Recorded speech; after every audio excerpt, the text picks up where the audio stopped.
Myst, the Book of Donnie continues with Video 14 as read by the bathroom reader. I am covering for the Plurality Report, who is writing his own book about his journey into opium smoking, which is called Getting a Bit High in Hainan. Atris was standing at his desk, studying the map of the capital that was spread out before him, when Uta stepped into the room. "Uta," he cried, pleased to see the boy. "You have news for me?" Uta came across and, stopping before Atris, bowed his head low, not looking up as he spoke. "Ymer bids me hail you his friend, and asks if such a thing as liquid fire can be had. If so, he asks for 1,000 barrels of it, to be delivered to him by tomorrow evening, latest." Atris stared at the boy, astonished. "Liquid fire," he said quietly, more to himself than in answer. "Yes, I will supply it." He nodded decisively. "Tell our good friend Ymer that he will have what he asks for." Uta made to turn and leave the room, but Atris called him back. "Hold on, Uta. Wait an hour before you return. Catherine, I know, would like to see you before you go."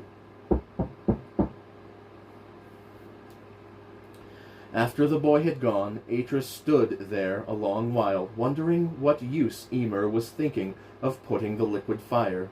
Whatever it was, he would have to give him instructions. Send Iras, maybe, or Karad, to advise him in its use. Then, shrugging that off, he turned his attention back to the map. He had already marked which avenues and canals in the eastern city should be cut off, and Hersha and Adra were already busy organizing the task. Now he needed to decide which of the remaining thoroughfares was best suited to his plan. If his guess was right, the Parlee would want to take the capital. If so, then he would lead them into a maze of sorts, a deadly maze, where things were constantly dropped on them and shot at them. There would be no battles, not even hand-to-hand, for the Relyima would remain unseen. Got, particularly, had liked the plan, but Badu had been far less convinced by it. "Why should the Parlee come into our trap? What if they wait outside?" "Then they wait," Atris said, "but we make sure they have no means of supporting themselves while they wait. We take away their food and water." "But how do we do that?" Badu had asked. "By burning every field about the east of the capital and blocking up every waterway." "And if that fails?" "Then we find another way to fight them. We are many." "We are many," Got echoed, liking the phrase, nodding his blind face enthusiastically. "And the Parlee," he grinned broadly. "the Parlee are arrogant. They will come into our trap." They had drawn the big awning back to reveal the Parot seated in his honorary chair of state.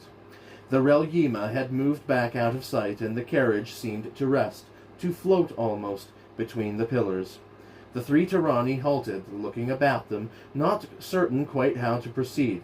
Then, gaining in confidence, they walked through into the great hall, smiling as they saw the silver hair of the old man, the wine-red cloak. This much, at least, was familiar.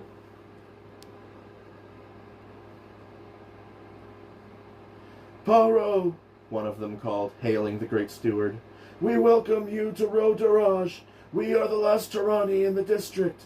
The governor—" He fell silent, then waited, expecting the Parot to stand, perhaps, and come down to greet them, but the chief of the servants merely sat there, as if no one had spoken.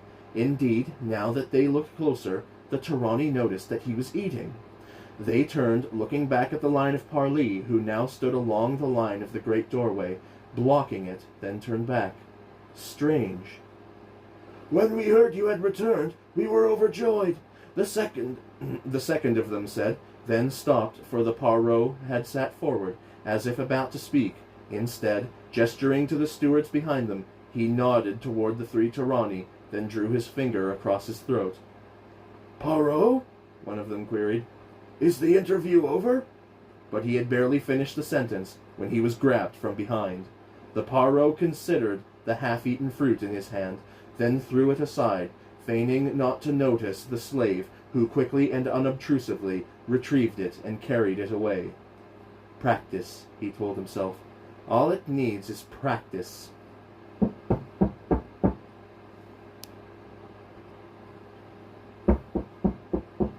Emer went down the line of carts, inspecting each one's stock of barrels carefully, then turned, looking to Karad. "Excellent," he said, "but let us hope we shall not have to use them." Karad scratched his bald plate. You mean to hold them in reserve, Emer? But surely... Emer took the young man's arm and led him across to his tent. Inside he turned and faced the big fellow. "I will say this once and not repeat it, nor will you mention this to anyone, Master Karad. The fire is not for the parley. It is to be used on our own men, in case they do not have the stomach to fight." But... "No buts. We can defeat the parley, overrun them by sheer weight of numbers, but not if we are running the wrong way. I mean but to stiffen their resolve." Karad nodded, but he was ill at ease suddenly. To be truthful, he had not liked the sound of this little man when Atris had briefed him about what to expect, and in person he found him even less attractive. Yet Uta, whom he took to be a good judge of character, seemed to idolize the man. Tell me who I am to instruct, Karad said. "Good," Emer said. "You will speak to the mutes later." Mutes? Emer smiled.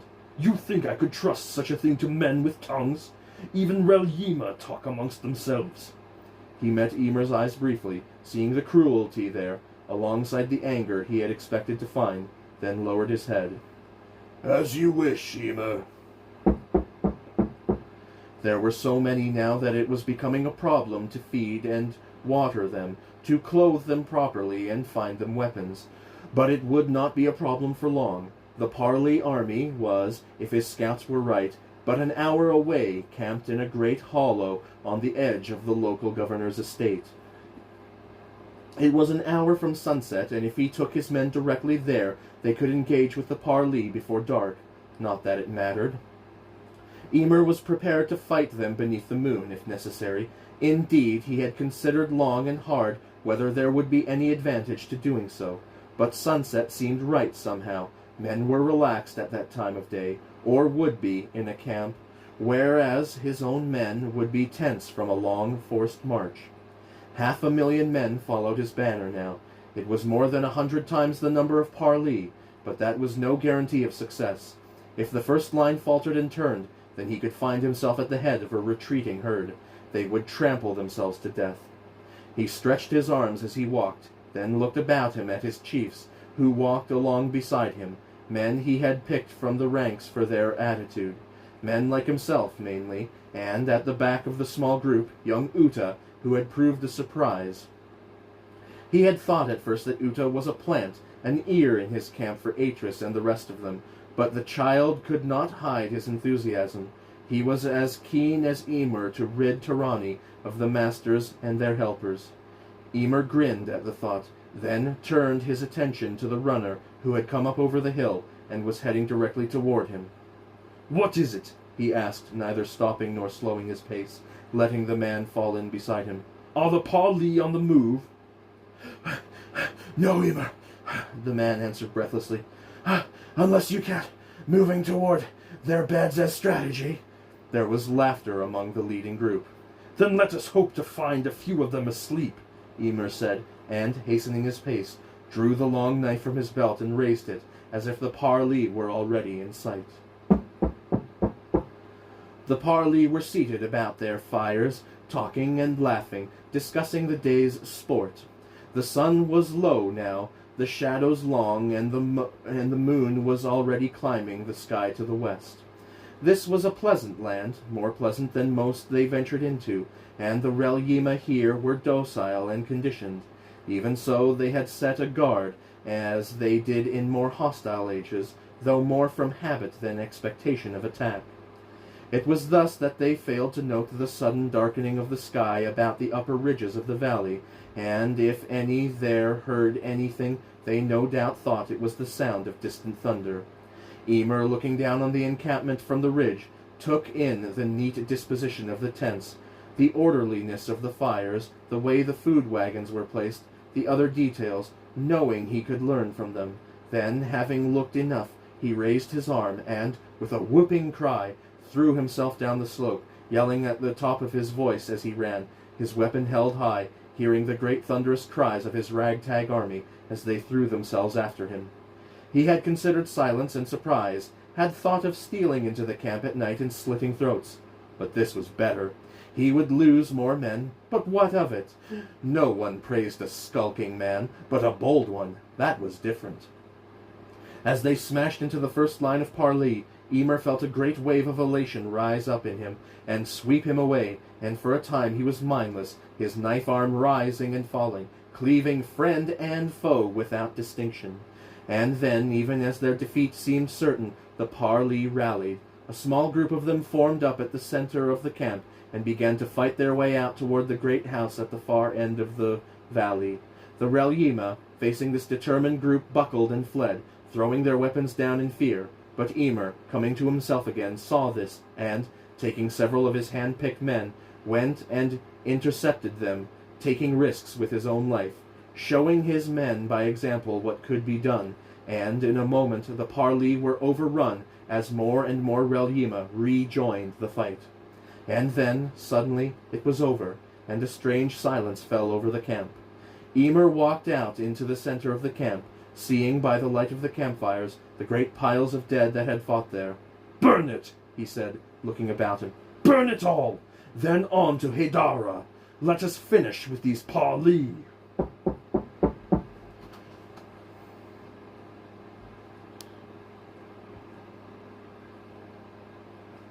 Where are you going in such a hurry?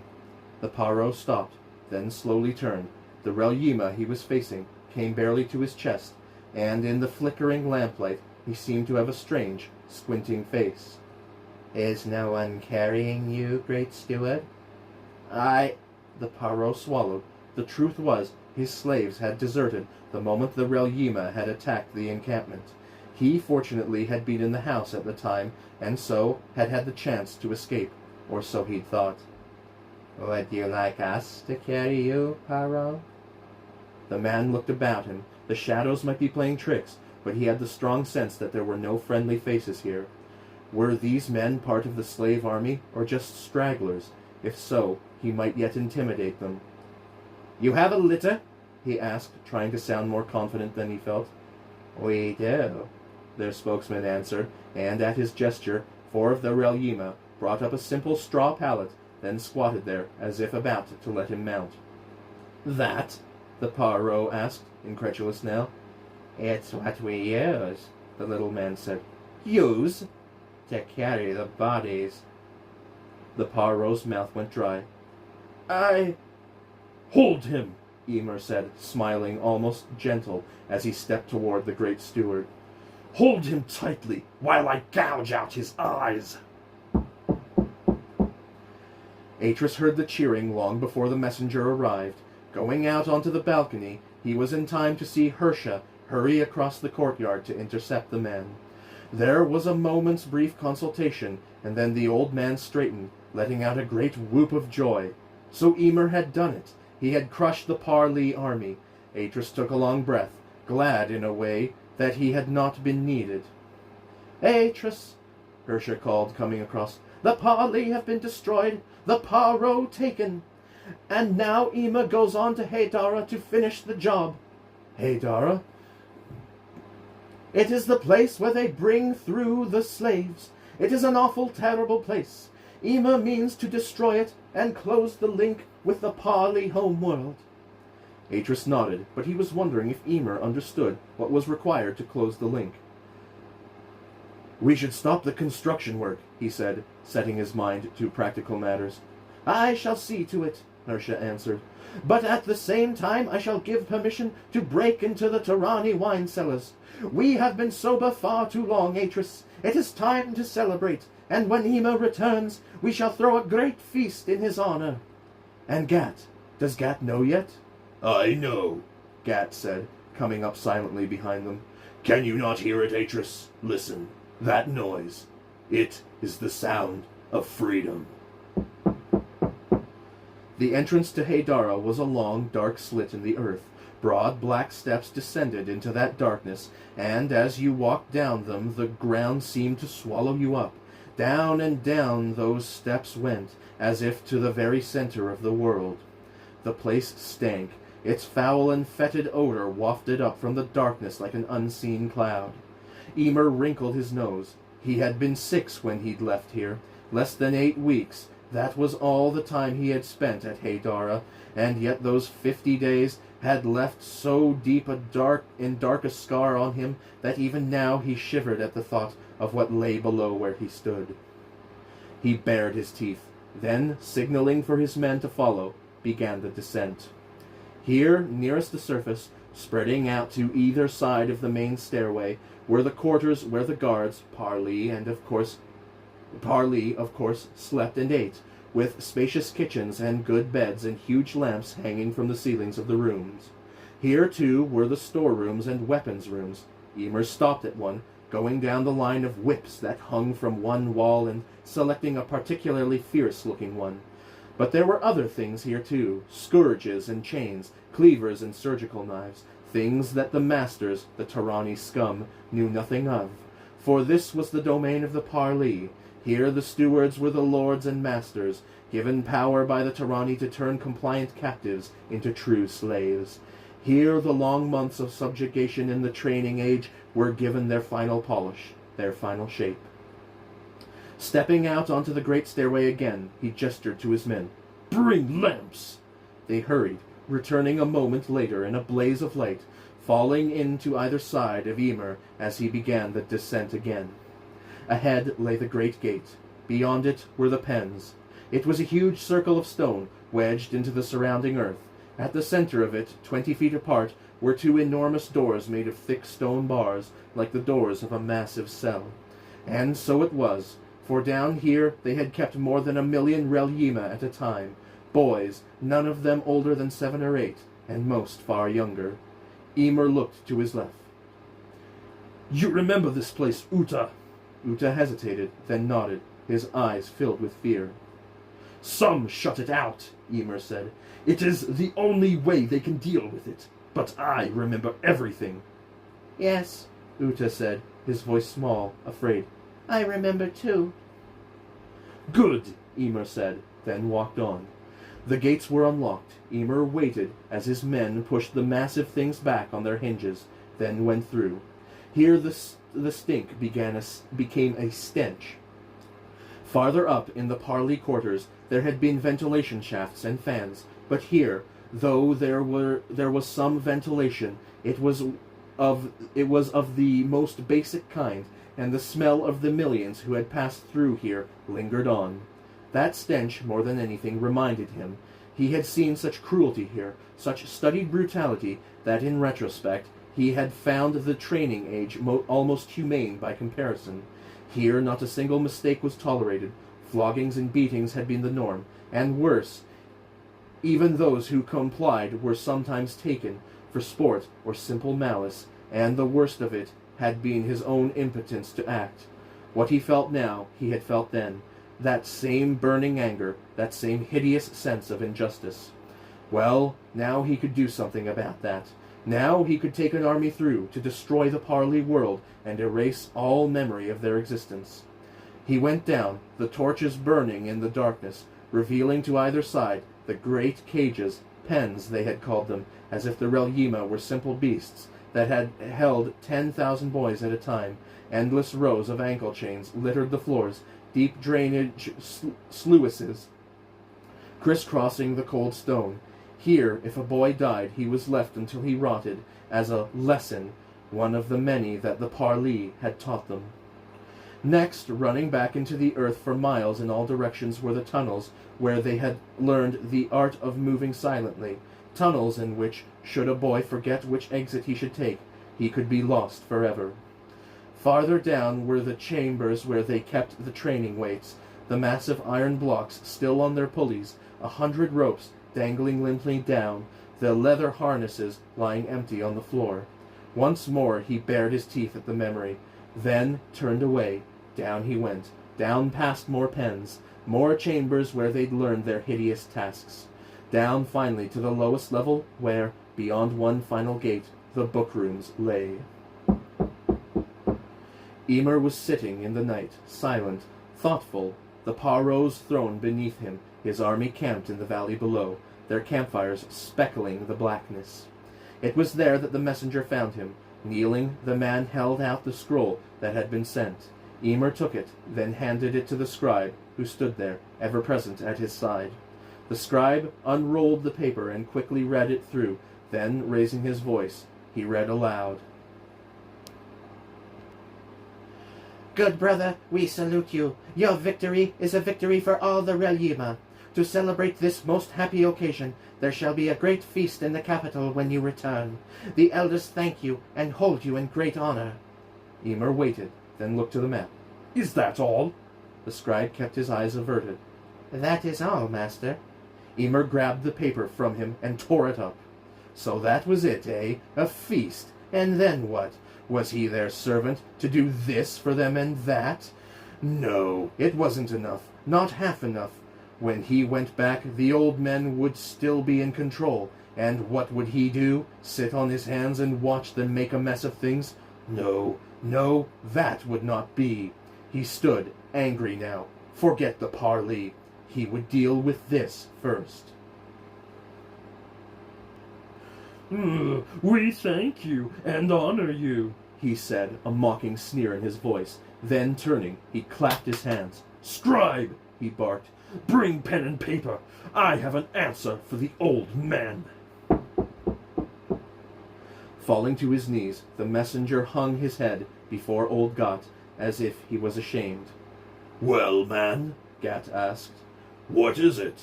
Not looking up, the man held out the paper that the scribe had written. Adra took it, and unfolding it, began to read it aloud for Gat's benefit. Halfway through, he swallowed. And so, for the safety and security of all, I, Emer, will take on the great burden of governing Tirani. He means to make us all his slaves, Gat said. Then we must fight him, Hersha said at once. No, Atris said. I shall meet him. I shall talk with him and persuade him from this course. Atris saw how the messenger flinched at that. You think he will not meet? The messenger's head dropped lower. His voice was barely a whisper. He might meet with you, brother, but not to talk. Then why should he agree to meet? To kill you, brother. He has already sentenced you to death. You and all the other Dani. I see. There was a brief silence, then Gat spoke again. It seems we have but two choices now, Atris. To fight or to submit. Which is it to be? Atris looked to him, a sadness in his eyes. He had hoped it would never come to this. I have no experience of battle, nor do I feel that violence will solve this. If we begin that way, then a pattern has been set. Yet even as he said it, Atris understood that what Gat had said was true. It was not like fighting the parley, nor were there any compromise solutions to this. Emer's actions had changed things totally. If you wish to leave, we would understand, Gat said. This is not, after all, your fight. Do you think I would leave you now, brother? Then we must arm ourselves as best we can. Gat turned to Hersha and Badu, his blind eyes seeming to see first one and then the other of them. So, brothers, who is it to be?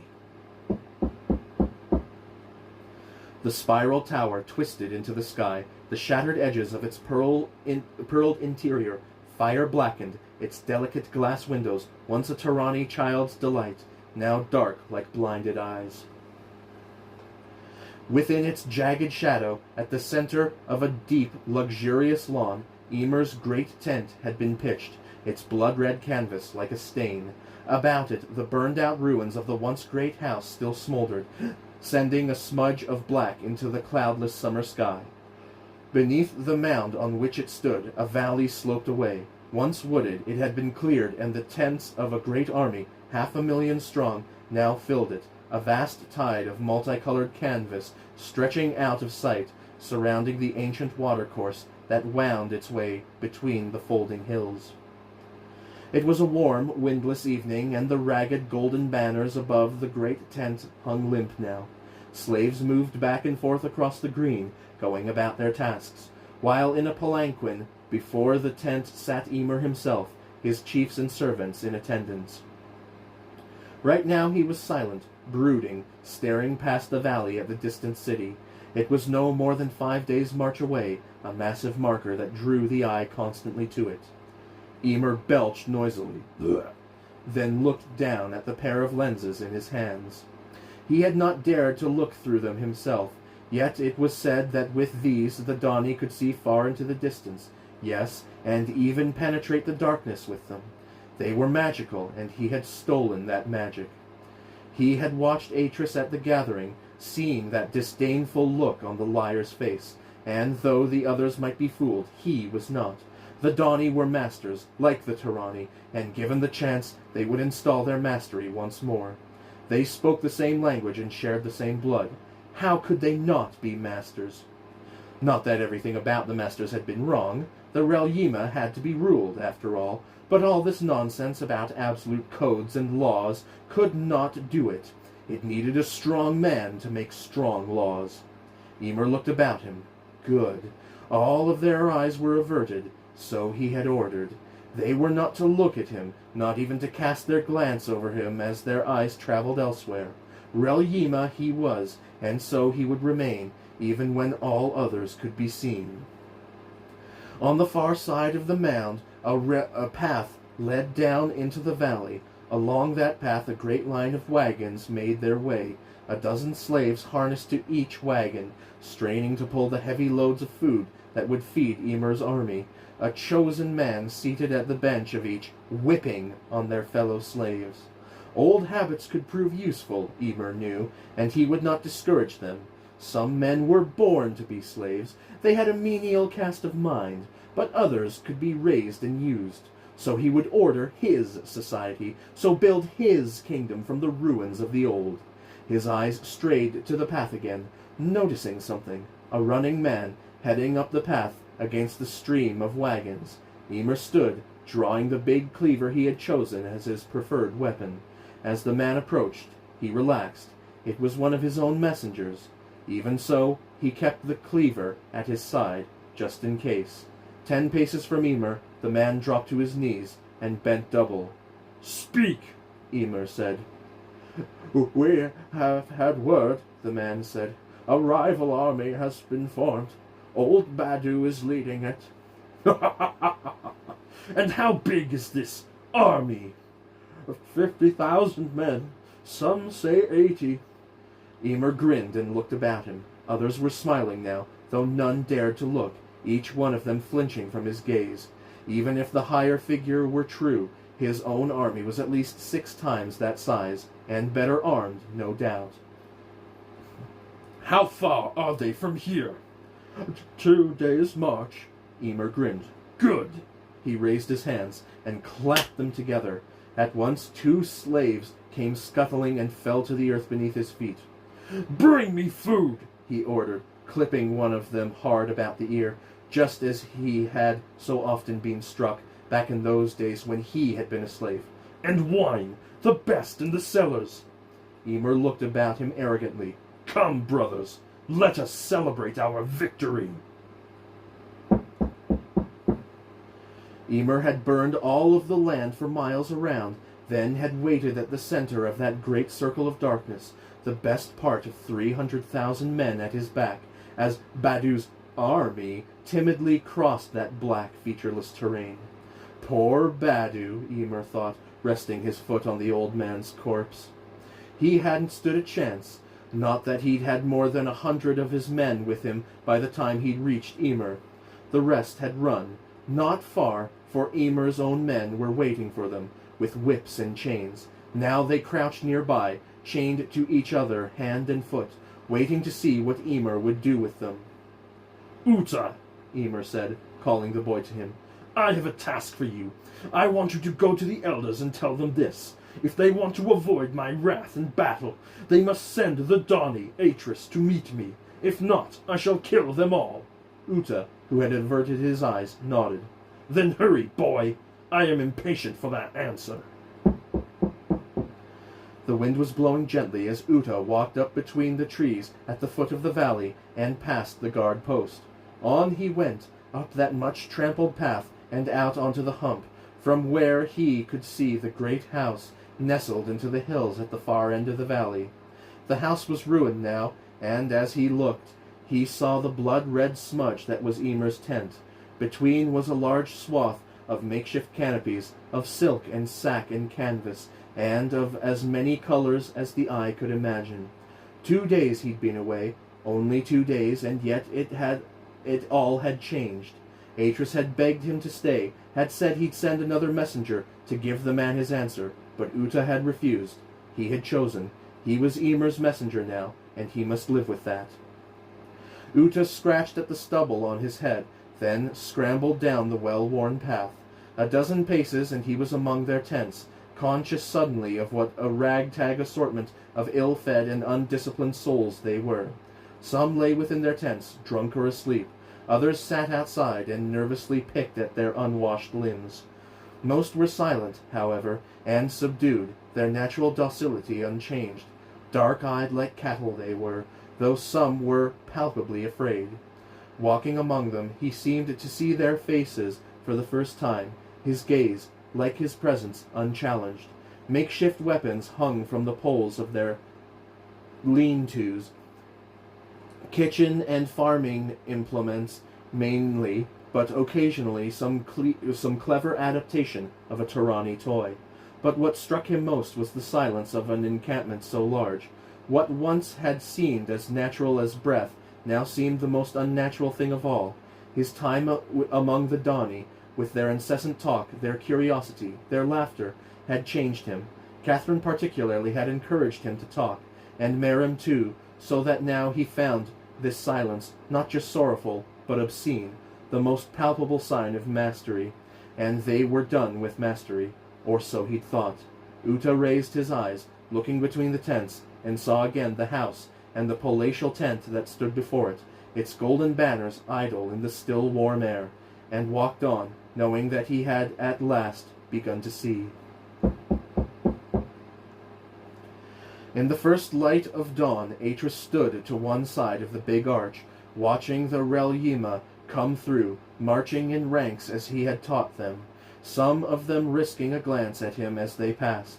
They were in good spirits, considering, for in an hour or two at most, many of them would almost certainly be dead. But that was nothing new, and at least this once those deaths would have a meaning, to maintain the freedom fate had given them. Atra, standing beside him, nudged Atris. "Look at them," he whispered. "They glow simply to see you, Atris." It was true. They were like candles, happy to have this one brief moment of life, this single burst of intensity. But for Atris there was a sadness mixed in with the pride he felt. This should not have been necessary, and he cursed Emer for being no better than he was, and for dragging them all down to his savage level. "How far is it?" he asked, looking past Adra to where Gat stood next to Hersha. "Not far," Hersha answered him. "Our scouts inform us that their main encampment is less than an hour's march from here." "And they are there?" Hersha nodded. 500,000 strong."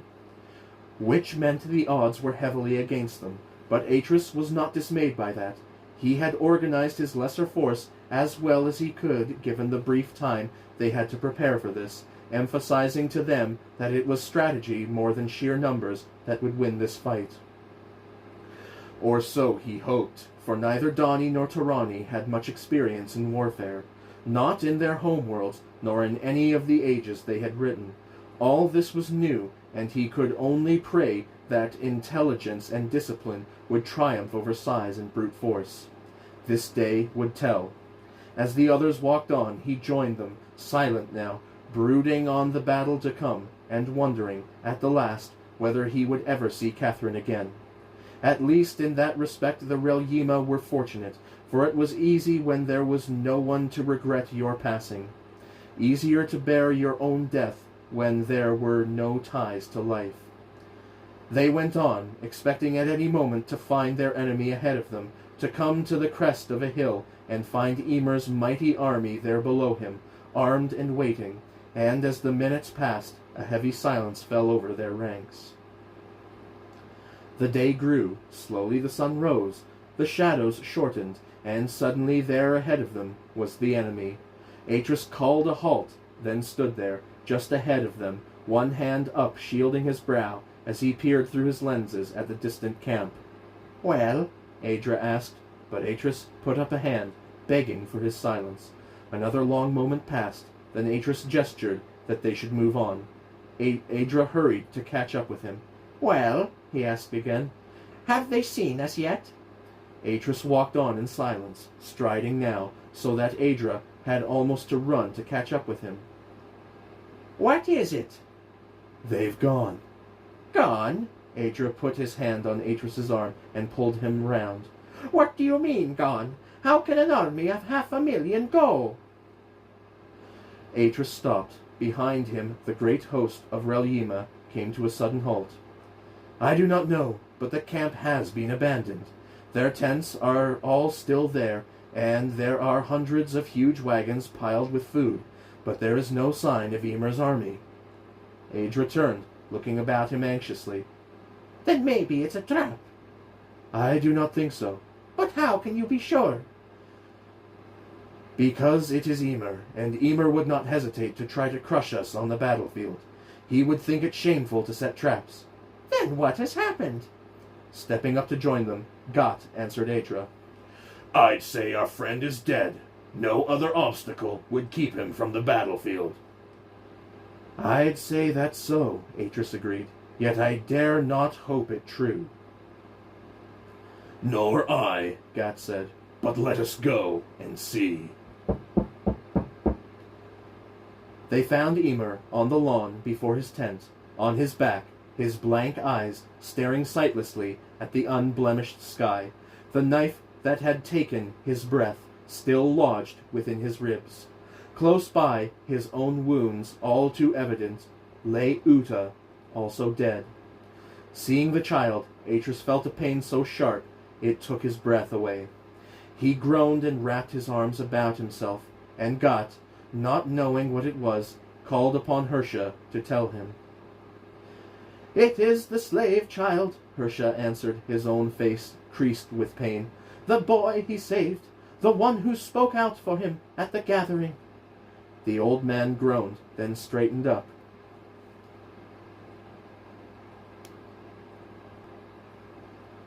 Then let us honor him this day, for by his death he has saved a great many more.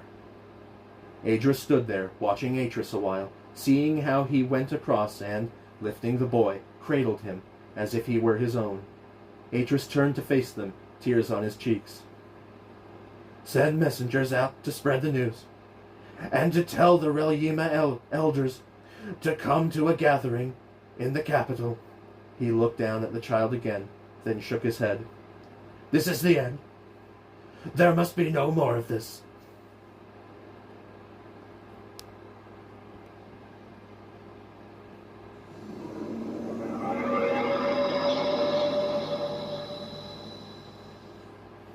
Part 8.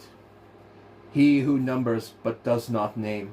It is he who heralds the coming tragedy. His footprints lay about the muddied pool.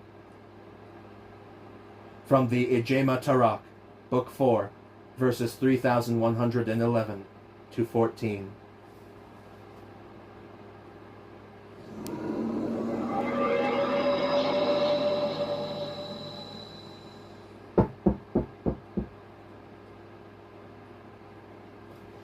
At the center of the raftered ceiling, hanging down between the 6 supporting poles, was a massive inverted funnel, cunningly fashioned of wood.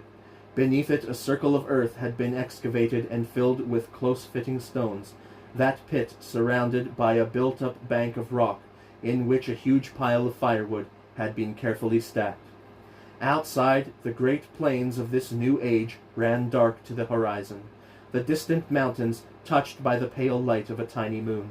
It was late now, and the lodge house, finished hours past, was deep in shadow, its wooden walls and pillars, its sleeping stalls and meeting rooms, lit only by a handful of flickering lamps, set high up on the inner walls, ancient oil lamps in iron cressets. Several hundred were gathered there in the space surrounding the pit as Aedra struck the tinder and, raising the long pole, carried the flaming lamp across. There was a pause as the kindling caught, and then a sudden blaze of light. Sparks flew up into the darkness overhead. There was a great cheer. In the burgeoning light, dozens of smiling faces looked to Aedra. "Say something," Merim called. She was swollen of belly now. The firelight danced in her smiling face.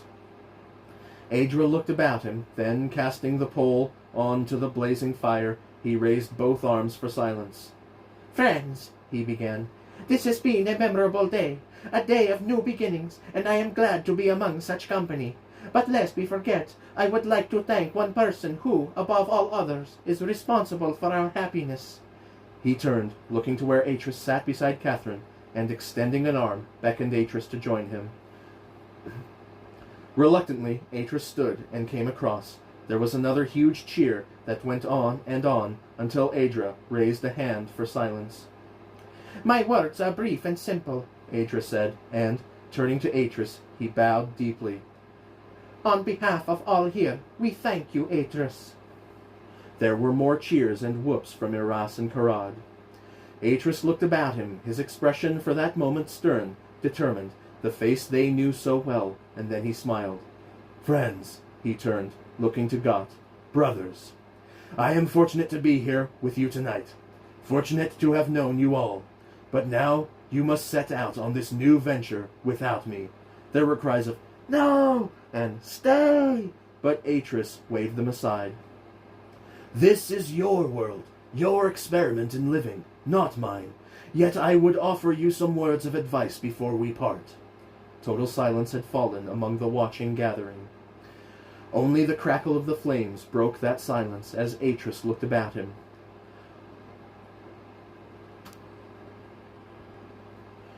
When I wrote this age, I tried to put all my experience, everything I knew about writing into it, to make it the best I could. Yet even as I labored to do so, I was conscious that for all my skill, I could but do half the job. "But this is a wonderful age," Aedra said. Atris smiled. I thank you, Aedra, for your kind words, yet that is not what I meant. I was speaking of the new society you must build. You see, just as we take care to write our ages, so should we take care to create, to write, if you like, the social forms and structures that we wish to adopt within those ages, those elements that create a fair and healthy society. This I see as the one great task confronting you. This must be your world, and you must shape it. All I shall say is that you should learn from past mistakes and take what is best, not worst, from those systems you have knowledge of. You have a new start, a fresh chance of living, with new earth to till and new air to breathe. Take that chance, but for the Maker's sake, use it wisely. There was a deep murmur of agreement. Atris waited until it had died down, then spoke again. Tomorrow we leave the past behind. Tomorrow we close a great chapter and begin anew. Yet we must not forget from whence we have come. That was the mistake the Tyranni made. He smiled. We are not great lords, as the Tyranni thought they were, but simple men, and we must do as simple men do and build for tomorrow, brick upon brick, stone upon stone. Yet even as we do so, it is beholden upon us to remind our children and our children's children of what was, and tell them tales of lands that are no more. That is our way, and must remain our way, until the last word is written in the last book. Atris took a long breath, as if about to say more, then raising a hand, he turned and walked from the circle. There was a moment's silence, and then a great cheer went up that went on, while the flames leapt high into the darkness. That morning they returned to Tyranni for the last time. While Atris and the others packed, Catherine went to her room in Rojethe's mansion. Atris found her there an hour later, stowing the last few things into her trunk. "Are we ready?" she asked. Almost. Atris kissed her shoulder, then looked across the room. There were books open on her desk, Tarani books by the look of them, as well as her own notebook. Still working? Catherine barely glanced at him. "Mm-hmm." What are you working on? "Oh, nothing." Can I see? She laughed. "No, not until I've finished." A secret, eh? "A secret. Now let me finish here, and then I'll join you." Okay, but don't be late, Catherine, or we shall go without you. Once Atris was gone, Catherine crossed the room and, slipping the leather bookmarks back into place, picked the books up and carried them across, placing them carefully inside the trunk. It was finally beginning to make sense. For a long time she had nothing but snippets and vague references, tantalizing but obscure, but now, thanks to these ancient Turani texts, she was beginning to piece the whole of it together. The Rel-Yima text was a corrupted one, she knew now, and more than 2/3 of its prophecies were little more than doggerel, added long after the originals had been framed. Not that there was one single original text of the ancient prophecies. As far as she could make out, there had been numerous so-called prophets in ancient times, back in that original homeland, Garternay, from which both Tarani and Dani had split off, and what was known as the Book of Prophecies was in fact a much later text, collecting together many, though not all, of the surviving prophecies. That had been 5, maybe 6,000 years ago, and then had come the split and a period of forgetting so traumatic and so violent that it was a wonder anything survived to tell the tale. Atris, she knew, would have been angry with her had he known what she was doing.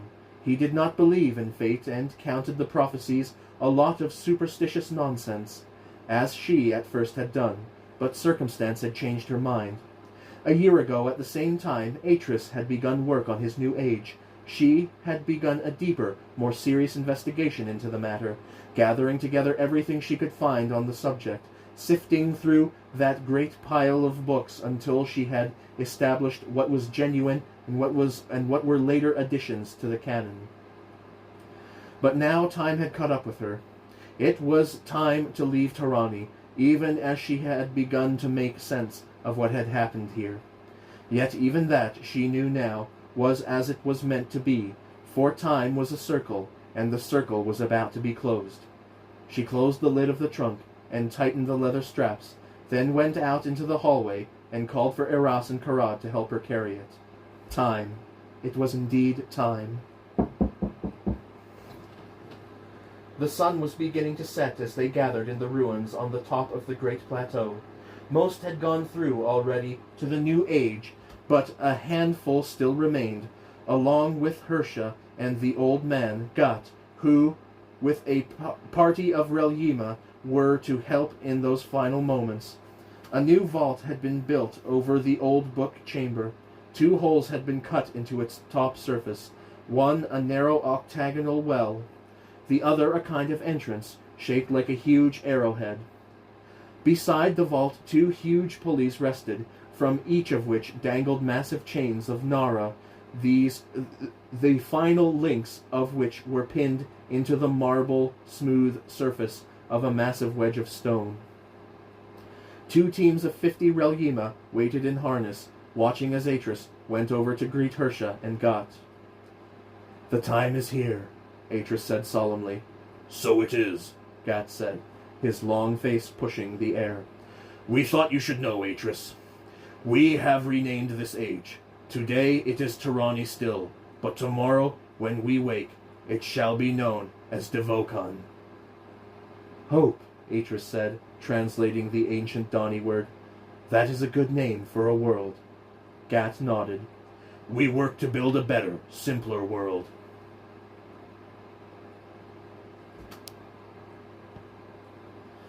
And no more like Ymir. No, thank the ancients' words. Old Gat grinned blindly at Atris for a moment. Then his face grew more somber. It is a sombering lesson, Atris, to know that gaining one's freedom is but the first step to achieving it. Nor did I guess how hard we would have to work simply to keep what we had gained. In that, Emer helped us, though he did not know it or intend it. He sent a warning to us. We have formed a great council, you know. I heard, Atris said. Oma told me. Oma has been a great help, and Isel too. We shall miss them greatly. We shall be here in spirit, Jidar Naram. That is a comfort, Atris, but we must learn to govern ourselves now, to be our own masters. Then let us do what must be done. He took Gat's hands. I am sad, old friend, and yet in my heart I know this is for the best. The child must go his own way, no? So it is, Atris. So it is. In the last light of the last day of Tirani, 9 dark figures stood atop the vault, cloaked and bare-headed at the end. Stepping out from among them, Adra placed the ancient book into the carved niche within the receptacle they had fashioned. Reverence in his every gesture, he stepped back and, at a signal from Atris, Eras and Karad began to let out the chains, lowering the book into the deep shaft. As it touched the bottom, they let go, watching, fascinated, as the fine links slithered into that 8-sided darkness. There was a moment's stillness, and then the great slabs, which had stood like huge stone petals about the shaft, folded down, the last of the 9, a small octagon in itself, tilting over and slotting into place like a capstone, the joint between it and the others so fine, so perfectly made, it could no longer be seen. Atris knelt, examining their work. Then, satisfied, he stood and turned back to the company. Sealing these books in stone is not as secure as the entrusting of books between friends. Yet today we do more than safeguard the ages. We return symbolically to that very first day, 10,000 years ago, when the great linking books between Dani and Tirani were first sealed. So it was, and so it must be once again. And so we leave this land of hope to find our own separate destinies.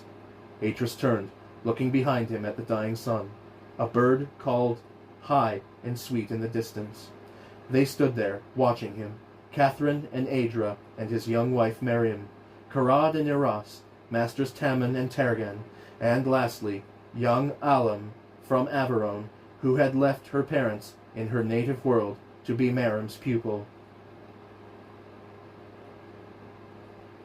Dani was once again sealed from Tirani, the 2 ages as inaccessible to each other as lands behind a mirror, a dream under stone. For a moment longer they stood there, the silence engulfing them, each of them awed by the significance of that moment. The ancient ruins lay all about and below them, even as the great world of Tirani sank slowly into darkness. Then, as the twilight shaded into night, Atris turned and descended into the vault, the others following in silence, Adra alone, pausing briefly to turn and look back before he too went down into the lamplit interior. The moon now shone. At a signal from Hersha, the Relyima began to strain, hauling upon the great chains, 5,000 years of practice perfected in the ease with which they raised the capping stone, that massive arrowhead swaying gently as it lifted. Slowly it rose, swinging up and over the vault, Hersha directing his volunteers with quiet, patient words, and then slowly, very slowly, it came down again, hovering an instant, and then sliding into the waiting gap with a sigh of polished stone against polished stone. It was done. Silent as shadows they stole away, leaving the 2 ancients alone upon the plateau.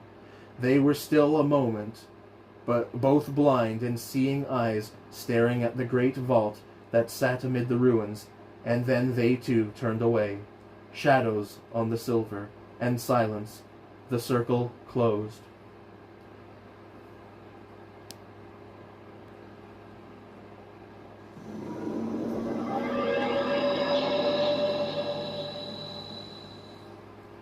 Epilogue. Flowers in the desert. The child's eyes opened wide. 1,000 million stars dance. in the dark mirror of the pool.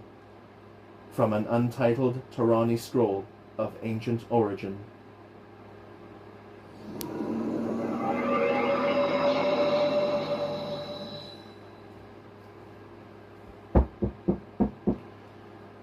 And so it ended as it began.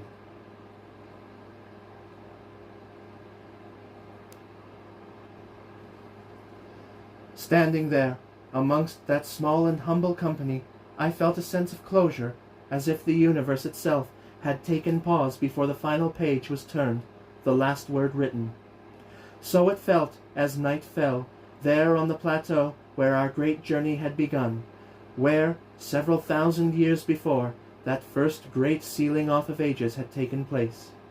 Time stood still, and as it did, the knowledge of what had happened flowed into me, filling me with the blessed light of understanding. The prophecies. For 5,000 years and more they had waited for him, hidden and sealed away like some great magician's finest trick, created not to please an audience, but for his delight alone. Yet to talk of magic is to somehow belittle the achievement of whoever first drafted those prophecies, for it is now clear to me that their complex phraseology stems from the same root, maybe even from the same bold experiments that produced the great art itself, and just as those words connected age to age, so these quite different words connected time to time. It was seen. I have no doubt about that now, yet the fact that it was seen changes nothing. Had Atris known, had he been aware of the awesome significance of what he did, then his actions might have taken on an air of futility, his whole life become a puppet dance. But as it is, I find his actions quite remarkable. Time and again he risked himself. Time and again he set himself against the tide of events. And to what purpose? To fulfill a prophecy? No. For at no point did he ever know the outcome of his actions. His whole life has been forged in a great furnace of not knowing, and ultimately it is that not knowing, that determination in him to do what he thought was right, and not what was expedient, that has made his actions more than something fated, more, much, much more, than something merely seen. Written as he was, Atris nonetheless wrote his own path, like a looking book, back to himself. And it is of Atris and Dani that I must write, for on that day when the picture of the prophecies came clearly into my mind's eye, I understood what only the Maker and the great King had known. I saw the thread of happening that was stitched into every aspect of Atris's life to bring him to that plateau at that hour. From the very first of this great history that I have written, to these last words, the purpose of events can now be followed. From the most common occurrence, the death of Tiana's father, which led to her journey down into Dani, to the largest catastrophe, the fall of Dani itself, which allowed for that unseen chamber to be discovered. It was all meant to be, to fulfill a greater good and vanquish a greater evil. And so, even as the prophecies speak of a great rebuilding, we now rebuild Dani, not in the great cavern, but in a new age, an age that is surely among the finest books ever written in all the great history of Dani. And it is the survivors of the old Dani who will build that new age, an age of beauty and perfection and wonder that would take as many volumes to describe as I have yet written. But you who have found my histories should know this last thing, for I have written these things only so that they might be known to future seekers, whether they be of Dani or human origin, that Atris and I live quietly on Tomahana, with a new daughter, Yisha, cousin to Merim's little Anna. And I rejoice and cry for joy when I dream of the life behind and the blessings of what is yet to come. And Atris, he writes, but does not lead. He advises, but does not command. He wonders and seeks to understand. He loves life and quietly moves to the mark that the Maker has set for him. Catherine. The End. This concludes Myst, the Book of Donnie, and it also concludes the Myst novel trilogy. Thank you very much for listening to this one-take toilet top audiobook production. I have been the Bathroom Reader, and I and the Plurality Report will come back to you soon with more audiobook reading. Thank you again, and goodbye for now.